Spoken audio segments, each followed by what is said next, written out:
We use visuals to help people make ideas clearer, more memorable, more understandable, and more emotional. If you take a sentence of text and you take the same information presented as a visual, you are going to process those words in 6 seconds. You're going to process the same information as visual in 13 milliseconds. I had ex-colleagues get in touch and say, you know those stupid little doodles you used to do when you were teaching? Can we pay you to do them? Hello there, I'm Sarah McCluskey and this is Research Adjacent. Each episode I talk to amazing research adjacent professionals about what they do and why it makes a difference. Keep listening to find out why we think the research adjacent space is where the real magic happens. Hello there, I'm your host Sarah McCluskey and this is episode 69 of the Research Adjacent podcast. Today my guest is Laura Evans-Hill, a visual storyteller and chief pencil wielder at research communications agency Nifty-Fox Creative. As you might guess, Laura combines visuals, in particular hand-drawn illustrations, with stories to help researchers get their work out of journals and into the hands and the hearts of people who can use it.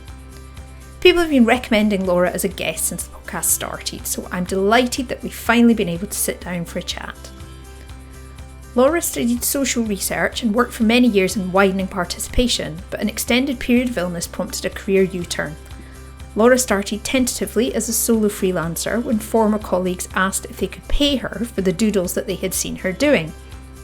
Fast forward 8 years and Nifty-Fox now has a team of 9 who work with public sector organisations and universities across the world. In our conversation we talk about why visual communication can be so powerful, why it's so important for researchers to get their work beyond academia, the evolution of our business, some of the projects that she's worked on, and what AI might mean for the future of research communication. Listen on to hear Laura's story. Welcome along to the podcast, Laura. It's fantastic to have you with us. I wonder if you could tell us a bit about what it is that you do.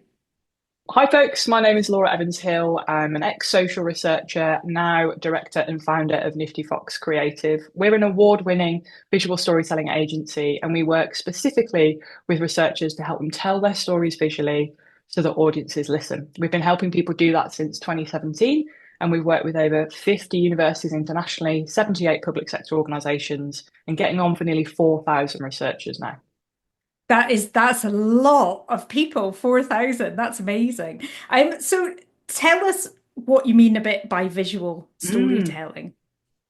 Absolutely. So visual storytelling is almost exactly what it says on the tin. There's a visual side of it and there's a storytelling side of it. So for the visual side of it, we use visuals to help people make ideas clearer, more memorable, more understandable, and more emotional to actually drive them to act differently or make a change. And obviously for researchers, that's what gets them up in the morning. For the storytelling side of it, it's how do we combine that power of pictures with the power of narrative, again, to help people understand what's going on by juxtaposing it with a story that they may know or a story structure they've heard before, but also get them to care. If we care about something, we're more likely to make that policy change or to make that practice change or to change the way we're doing research fundamentally. So that's what it is. And practically that might look like something like an infographic, an animation, a live scribed image. It could be the activities we're using in a co-design session with participants to get them to tease out their own stories. And we've done crazy things at Nifty like interactive online exhibitions through to huge art installations and murals that are articulating what health research is. So it's anything visual and telling a story, we like to give it a go. Yeah, fantastic. I mean, I think that idea of doing it in order to make people care, certainly the world that I come from, the public engagement side of things and research communications, it's so important, isn't it? Because so often when you go out into the world with, like a public engagement story or something like that, you're like, yes, let me tell you about this fascinating, quantum physics or whatever it might be. And the first question, for most people, it's like, well, so what? So so making people care helps to answer that so what question, doesn't it? For sure. And it's also about making them care on a human level. I think we forget that we find when working with our clients, you're so wrapped up in your stuff and your area of expertise, you forget that there is a person that needs to receive that communication whose needs, experiences, problems are in that moment of communication more important than yours. You need to have that understanding of, well, why do they need, why should they care? Not from my perspective, but actually from theirs. I think that's quite an interesting shift in mindset for a lot of people we work with, and also, for me as a business owner and doing almost marketing at the same time, it's like, well, why should they give a monkeys about this in their very busy life? Why would they stop scrolling to give us the time of day? So I agree. It's a really interesting point. And it's interesting you say that it is quite a mindset shift for a lot of Mm, researchers to kind of step out of just doing this research because it's interesting to me to mm, thinking about doing this research with the purpose of changing something in the world and the steps that mm, you have to go through to actually make that happen. So, why do you think visual storytelling can help with that shift and getting that mm. story told? I think there's science behind why it works, in terms of our neuroscience, but there is also our nature from a human condition of why we're attracted to that visual stories together. So, from a scientific point of view, why it works is because the visual processing part of our brain is the biggest part of our brain power. So, when you're trying to get somebody at the very base level to understand something, and often researchers fall at that first hurdle. If I don't get it, I'm never going to care about it. And we've heard the kind of the processing stats of, visuals can be processed 60,000 times quicker than text. Now that's a very spurious fact that is very, very contested across the interwebs now. But the one I like to use is, if you take a sentence of text and you take the same information presented as a visual, you are going to process those words in 6 seconds. You're Mhm. going to process the same information as visual in 13 milliseconds. Oh, Massive goodness. difference. Yeah. Massive difference. So from a very base level, it works to make that shift because you're actually thinking about, how is the person's brain working that is sat in front of me, and I'll help you to understand it more quickly. The second part of that shift is thinking about, well, how can I use the visuals and the stories and that science to make it more memorable? We all hear interesting things all the time, but if we don't remember it, we're never going to act upon it. So if you use visuals alongside well-chosen words, you're 65% likely to make your audience remember it 3 days later. And also, when you're creating a visual story, it's by nature emotive. You have to think about your audience in order to craft a story that feels believable, that feels real, that feels not written by AI. And I'm Yeah. sure we'll talk about AI later, but um, and actually, in thinking about what's going to resonate with that person in front of me, you're not only engaging the emotional processing side of your brain, but also harnessing the visual and emotional processing at the same time, because they're based in the same side of the brain. Don't quiz me on whether it's right or left. I can never remember.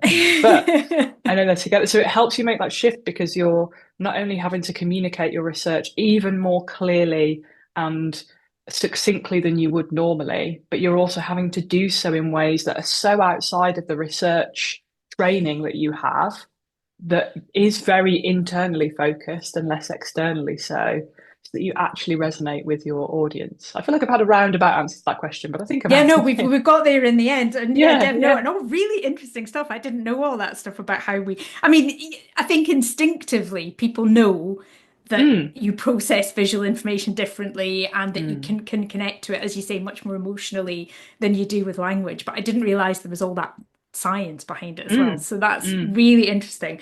But as you say, it's this taking that way of processing information and applying it to sharing research is mm, something that is relatively new, but mm, definitely growing, isn't it? I mean, I've just seen an explosion in mm, recent years in terms of, infographics and these kind of, illustrations of meetings mm, and things like mm, that. So, yeah. So, how's that changed for you over since you got involved with it? What did you say, mm. 2017? Yeah. Yeah, it's definitely evolved. And I'll be honest, I didn't set out to make Nifty into the research comms agency it is now. I left higher education arena back in 2015, 16, So I got super burnt out and needed to take some time out to work out how I was going to fix myself again and make something a life that felt like it aligned my academic research passions with the creativity that was slightly beaten out of me in the institution. So the reason that I got into it was because I had ex-colleagues get in touch and say, you know, those stupid little doodles you used to do when you were teaching, can we pay you to do them? We think there's value in them. So I never set out to do this. It Mm. happened organically because sketchnoting and communicating visually was how I always did my presentations. Because PowerPoint for me was never a tool that I felt like I could get behind or communicate well with. It Hmm. didn't enable me to connect with my audience. So it started by accident in that way, but also I've seen a shift from people almost doing this experimentally in 2017 to Hmm. go, we've got some additional funding that we haven't accounted for. Let's give this a go. To now it being a fundamental part of funding applications and actually something that funders are looking for, not just because it's pretty and it will tick that PPIE box, that public engagement box, but actually it's a fundamental part of the method that will drive routes to impact, that Hmm. will enable us to work with people in policy, in practice, decision makers across the world. And the other thing that we're quite excited about at Nifty is not only getting involved at the end of the research process, which is definitely where we were maybe in the first few years of our existence, but actually now being baked in from the very, very beginning. So we become co-design partners within a research project. So I guess the shift in some has been from pretty output to meaningful method that Hmm. actually drives routes to impact.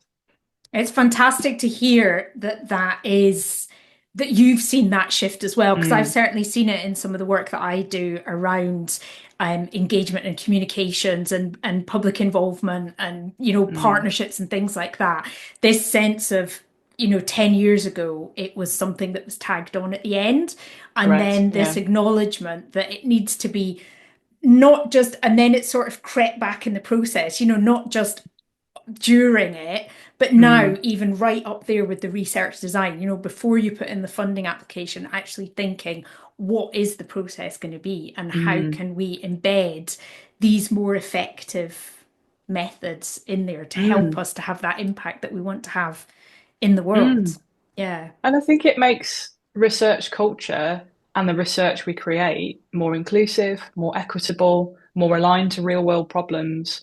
And that for me as a social researcher, I usually use the word X, but you never stop being a social researcher, is so empowering, Mhm. exciting, morally the right thing to do, but Mm. also economically the right thing to do. Because as funding applications get more competitive, especially in our current environment, I don't know when people will listen to this podcast, but Trump's just ruined the world economy. But it's more important than ever to not only be doing the right thing, but also be doing the economically expedient thing Mm. to ensure that we've got research that's actually embedded in real world application that will make a tangible difference to policy, society, the economy, healthcare, and the things that will enable our planet to be sustained. Yeah. And that's such an exciting shift. And to use visual storytelling as a vehicle to be part of that is what gets me up in the morning. Yeah. Oh, fantastic that you've found that channel and that way to use all of the experience and things that you've got. So tell us a bit about you've said there, you've mentioned a bit about you were a social researcher. So tell Mm, us a bit about what you used to do. mm, And you've said how you got into doing what you do now, but that shift and how you found mm. that. Absolutely. So I trained as a social researcher and then worked for university for 10 years in widening participation. That was Mhm. something that was really interesting to me. Being one of the first in my family to go to university and not having the same kind of support that other people around me at my university did really kind of stuck in my head as something I wanted to change. So I trained at Warwick and then I worked for Coventry, Warwick, Sheffield, and Leeds within outreach and WP teams. Mhm. I loved it. It was where I learned the power of communicating differently so that different audiences can engage in the ivory tower. there is nothing more humbling than standing in front of a group of inner city 14-year-olds in Coventry who wish you weren't there, have Yeah. no interest in what you have to say, and you go, and this PowerPoint that I've been given is not going to cut it. So I'm really thankful for those experiences because they showed me the power of research when you communicate it well to change individual lives. There's nothing Mhm. more rewarding than seeing, meeting a 14-year-old and then seeing them 6 years later at the university Yeah. doing something that they never thought possible. But equally, as I alluded to, I became a manager very, very young. There was a lot for me going on personally at the time, and I got really, really unwell. I got glandular fever and chronic fatigue syndrome. Oh, And goodness. within 6 months, went from being a very active, cross-fitting late 20-year-old to not being able to get out of bed for 12 months. And when I say that, I don't mean that by exaggeration. I did not leave the house for 12 months. Oh, goodness me. And it was both the best and the worst thing that could ever happen because it Hmm. made me look at clearly my body is giving me a signal that whatever I'm doing, both in my professional and personal life, isn't working. And so I took that time to go, well, what do I really want to do? And actually, it was finding that new purpose that helped me get better. I consider myself Mm. a recovered person now, and not everybody does. But that's because you have to look at every facet of your life and go, what do I actually want? Not what Hmm. does society want? So I started Nifty working 1 day a week simply because ex-colleagues got in touch and said, as I said, can you do this thing? Where are you in your recovery journey? Can you do this? And so from, 1 day a week to then now too many days a week. But starting from one, and I started doing, live illustration for researchers and university contacts, and then a little bit of branding here and there for research projects as it could manage around my energy. And then as I got better, the business started to get bigger. COVID hit, Hmm. and live illustration was a massive part of what we were doing at that point. I say we, it was me and my admin avenger Lizzie at the time. And actually, COVID was a blessing in disguise because it shifted how we could support people. Hmm. And the entire research landscape and event landscape and public sector landscape realized in the switch to online, how on earth are we going to engage people and Yeah. keep them within our community, keep them trained, keep them engaged? So that's when we started to do other parts. So more studio work, so infographics, animations, e-learning is something we started in COVID and now do an awful lot of now. So that global pandemic actually helped us reframe our offering to better support researchers. And then we've grown from there, as I've alluded to, we're now much more into that co-design space. Training is a big part of what we do now. We're a team of about to be 9 of us going Goodness all over the me. world doing it. So that shift is, I'd like to say something really pithy and inspiring, and it was this grand epiphany. It was I put myself in a space where I was open to the opportunities that were given and listened to the needs of my audience and listened to the needs of what researchers needed. But because I had those contacts Hmm. in in unis already and that sector knowledge, I could see where the gap was and then exploited it. But that's the Yeah. journey from zero to now. That really is. I mean, it's a remarkable journey, but also that's incredible growth in just 5 years to go from just, one and a half of you, whatever it was, to Mm, a team of nine. So mm. how's that expansion process been? I imagine you've had to step into quite a different role. Yeah, it's the most rewarding, terrifying, soul-wrenching adventure I've been on. I would say first of all, it shows you're doing something right and that the Mm. the market needs that.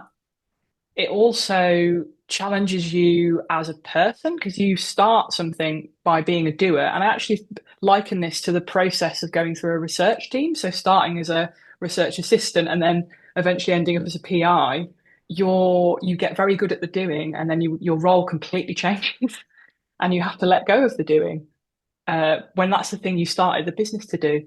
So it's been a personal journey, but it's been so rewarding to watch the team grow and the team buy in to what we're achieving. Our mission is to do visual storytelling for social good so that Mhm. we can make knowledge more accessible, equitable, and inclusive for everyone. And to have a gang of eight other people that believe in that as much as you do, and the market is also on your side and wants that too, has been incredible. But it's yeah, the honest answer is that the growth has been relentless, Yeah. exciting. And as I said, you have to grow not only as a team, but also as individuals to scale that growth and also to react to and be proactive in seeing what happens in the market. Obviously, we have research funding cuts, universities are going through a tough spot financially. So it's how you offer that value as something that has to be included in that financial forecasting rather than a nice to have. And that's how we've shaped Nifty very much aligned to our values Hmm. to make us stand out from all of the other design agencies that don't have the same niche that we do.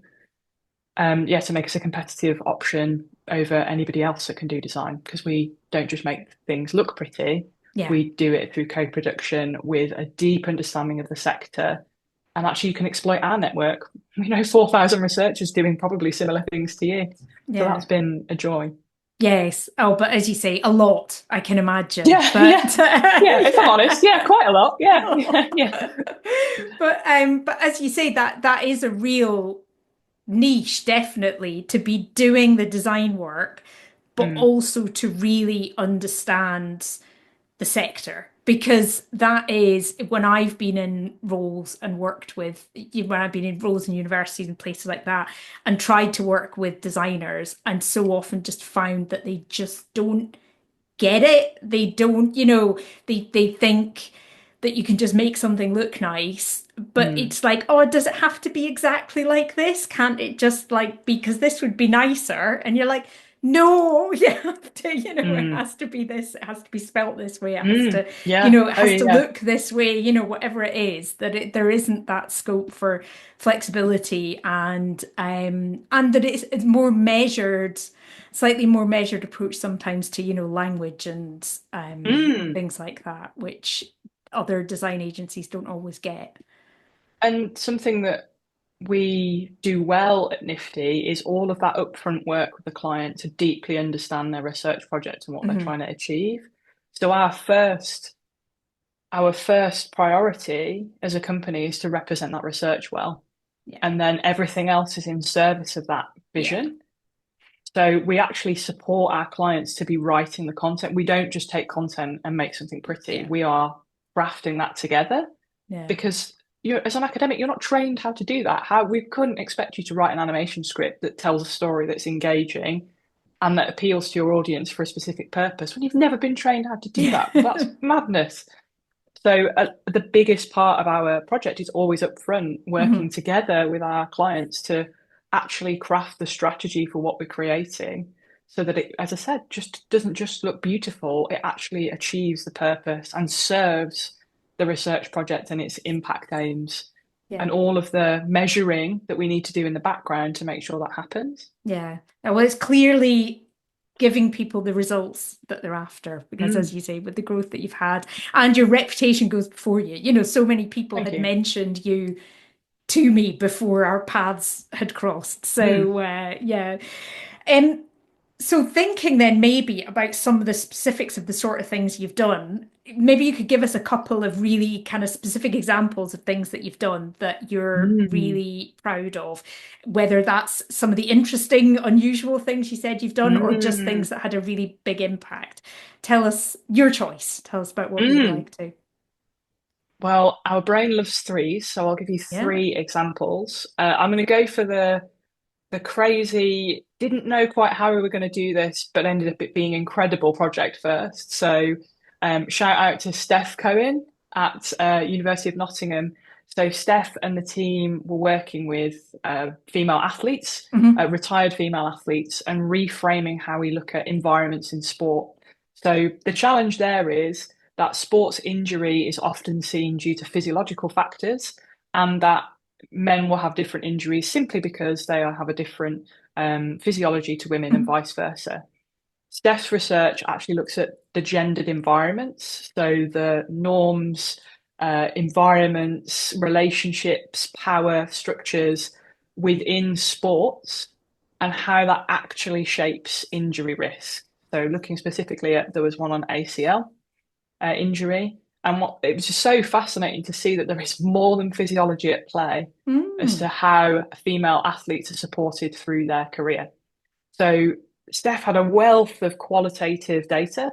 So things like poems, recordings, art from the female athletes, and wanted to create something that showed the emotional impact of these environments, whilst also creating a toolkit for people running those environments. So people like um, the Sports Institute, I'm going to get that wrong. It begins with UK. I'll find that afterwards. Yes. Big sports people, and also people that responsible for Olympic teams and athletes.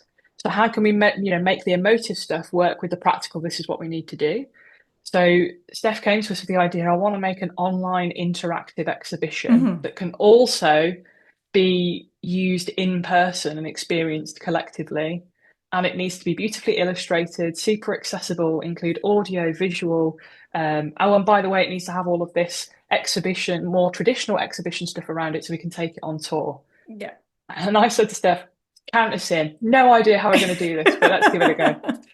And it's turned into More Than Medals. So we worked with them on the Ah, naming, More yeah. Than Medals. We worked with them on the brand around it, how the exhibition was created, how it was structured online, how that would work in person. We collaborated with their tech team at Nottingham to create a badge of how Hmm. people interacted with the exhibition. So that created like a live piece of art at the same Hmm. time. And that has now been funded again to create the toolkit element of it to actually support sports leaders to create more equitable gendered environments. And is now also being showcased at the British Academy summer event as an Mm. incredible example of public engagement and impact work.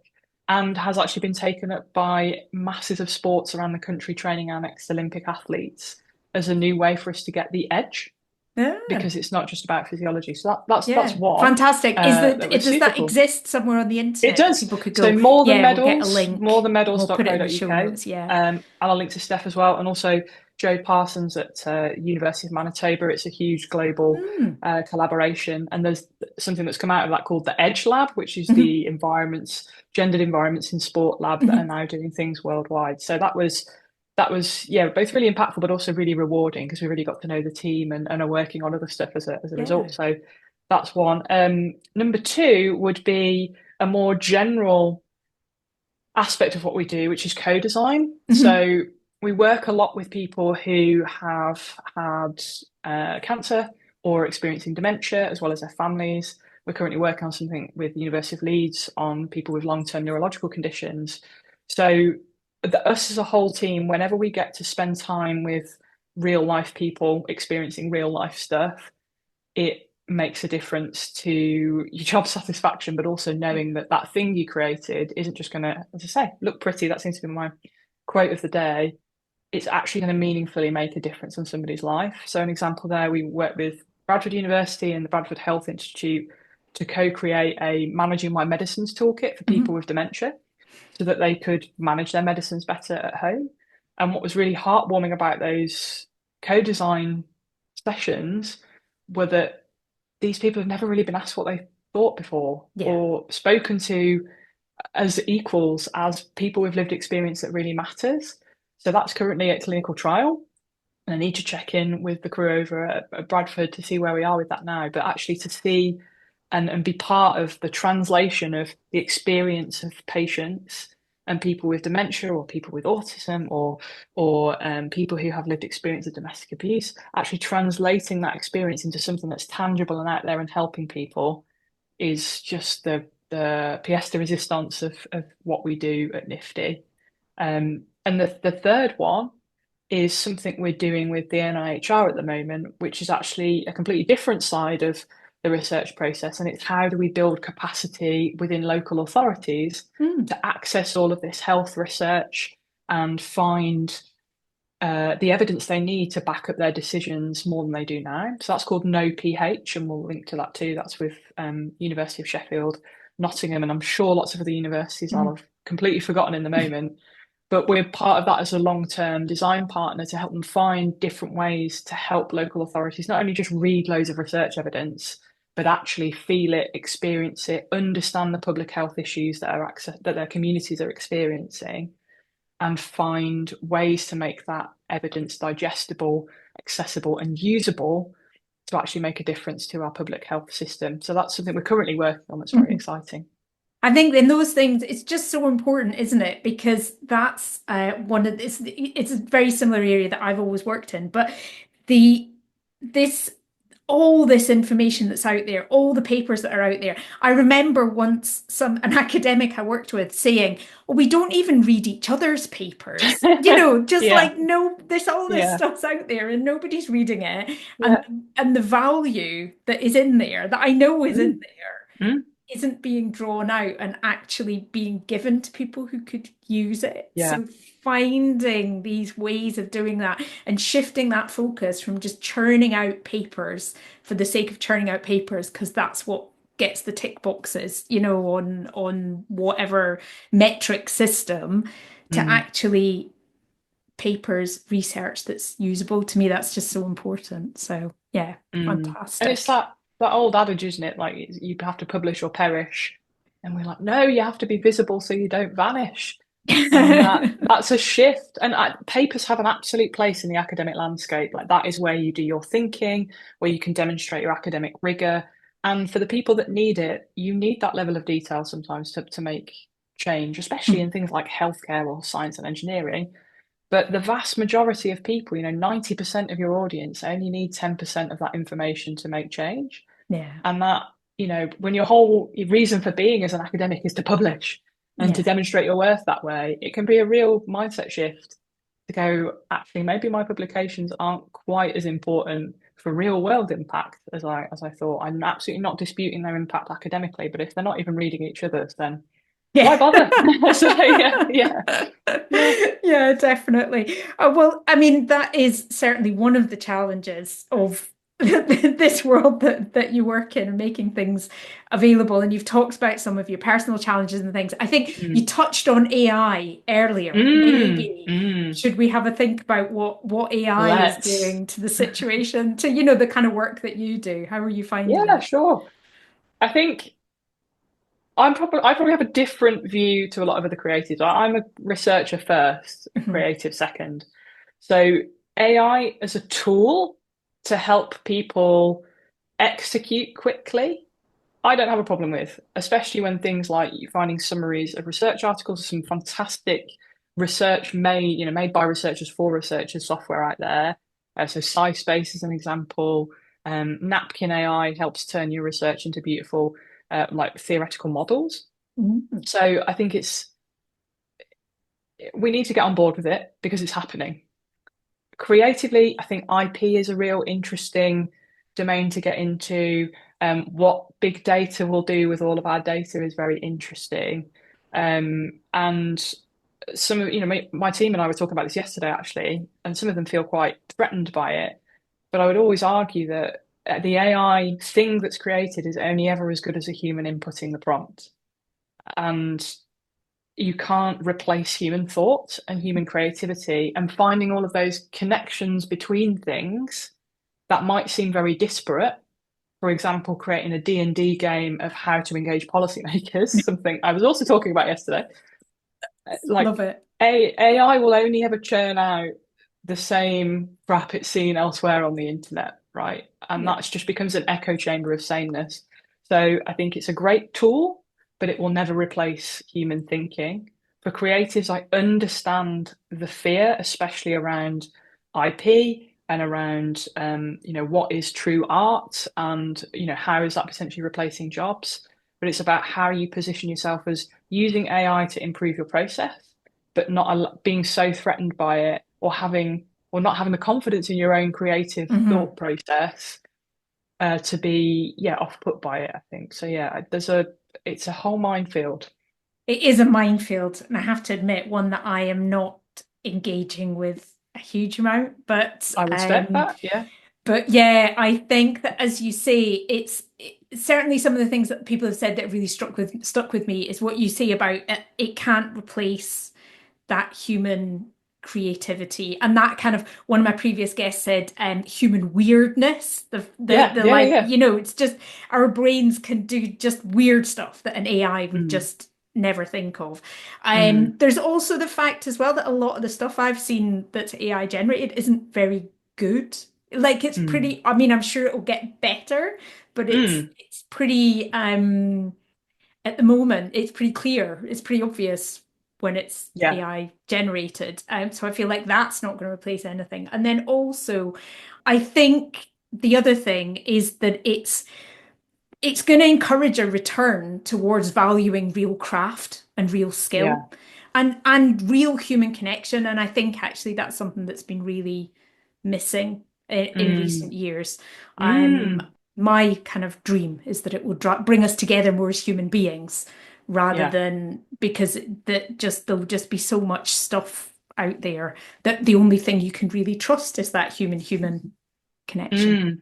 Yeah. And there's a book actually, it's called The Revenge of Analog, which came Mm. out probably, yeah, nearly 10 years ago, that says exactly that. And we can see it in the other trends in our life, a return to people buying vinyl records, Yeah. to using iPads and buying music, to rejecting Kindle because now you can't take your books off Kindle and you don't know what is ownership. I think we will always be drawn to things that feel real. Mhm. And yes, AI sometimes is incredibly real and you can't tell. But there's also something about a feeling that you get from seeing a scratchy doodle being done in front of you. That's why I do what I do. And I really love what you said about you will always crave human connection. The reason I draw with people and to present people with drawing is because it strips away all of that pretense of a slide deck or something super flash and slick to actually the raw human connection that we can make with our audience, and you feel more authentic that way. And I Mhm. think authenticity is something that I love that if I get quoted on this, but I don't think AI can replace authenticity, Yeah. which you can naturally feel if somebody's being authentic or not. Yeah. And that yeah, I'm maybe famous last words. I'm not worried. I'm excited by the possibilities of how it improves productivity and things from a business angle, but I'm not threatened by what it could do to human thought or to real human creativity, human weirdness. I like the way you put that. Yeah. Yeah. Oh, well, that's have to give credit to previous guest Sam Steele for Mm, that one. So, yes. yes, human weirdness. Well, to think about wrapping up our conversation, I Mm. always like to ask my guests if they had a magic wand, what's something they would change about the world that they work in? So, if Wow. money and time were no object, Wow, that is what would such a you big do? question. And other than remove Donald Trump, I'm trying to think of a better answer than that. Here's what I would shape in our arena. I would add storytelling and visual communication training to every doctoral training partnership, researcher training curriculum across the world. And I know people buy it in, but I would make it a fundamental, built in from the very beginning, delivered by that institution as an integral part of the researcher training to create an academic that not only is rigorous, but also communicates well and is actually embedded in the communities that they're trying to change. That would be my magic wand. I think that would be fantastic. So, a wonderful wish to leave it on there. So, if people want to find out more about you, about Nifty Fox, Mhm. where would you have them go and look? Fabulous. So for everything Nifty, we are at Nifty-Fox Creative on LinkedIn, Blue Sky. We are on X, but don't actively post on there because everybody's had a mass exodus. We will also have a YouTube channel up and running in the next few months too. So at Nifty-Fox Creative on everything, niftyfoxcreative.com for all of our resources and information there. For me personally, I'm going hard on LinkedIn at the moment because I feel like that's the most meaningful and connected place to be. So that's just Laura Evans Hill there. You can also find me on X at Evans Nifty. I don't post regularly on there, but that's also interesting too. Fantastic. Thank you very much. We'll get all those links as well and put them in the show notes. So, thank you so much for coming Thank you, along Sarah. and telling Appreciate you us having me. all about what you do. Thank you so much. Take care. Thanks for listening to Research Adjacent. If you're listening in a podcast app, please check you're subscribed and then use the links in the episode description to find full show notes and to follow the podcast on LinkedIn or Instagram. You can also find all the links and other episodes at www.researchadjacent.com. Research Adjacent is presented and produced by Sarah McCluskey, and the theme music is by Lemon Music Studios on Pixabay. And you, yes you, get a big gold star for listening right to the end. See you next time.